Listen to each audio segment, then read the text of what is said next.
In a forgotten village nestled between mountain winds and whispering woods lived a woman the world would have overlooked. Her name was Elya, a herbalist, a midwife, a nobody. She healed with roots, soothed with words, and believed kindness was its own form of magic. But fate, or something darker, had other plans.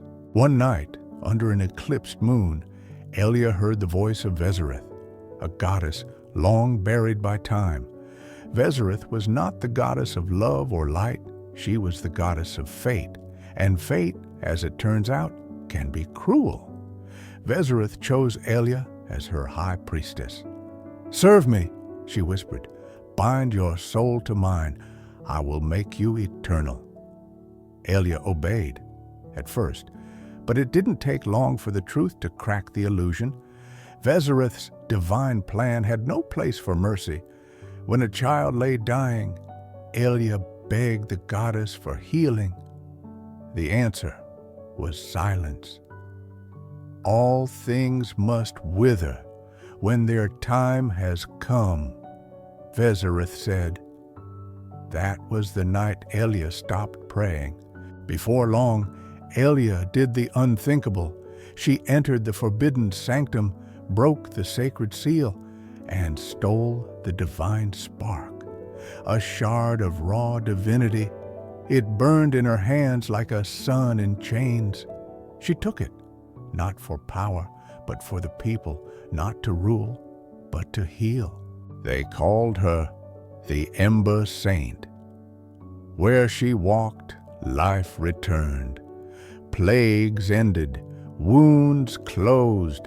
Even sorrow seemed to lift in her presence. But every healing left her dimmer. Her hands trembled, her breath grew shallow.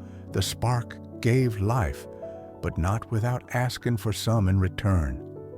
Vezereth cursed her from the realm of the forgotten, but Elya simply smiled.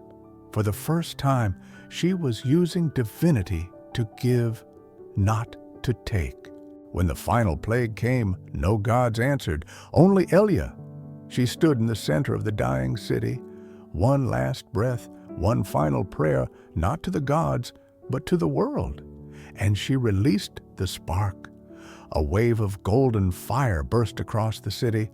Thousands rose, healed and whole. But Elya was gone. They never built temples in her name. No chants, no altars, no thrones, just stories of a woman who stole from the gods and gave it all away. True power is not what you keep. It is what you're willing to give away.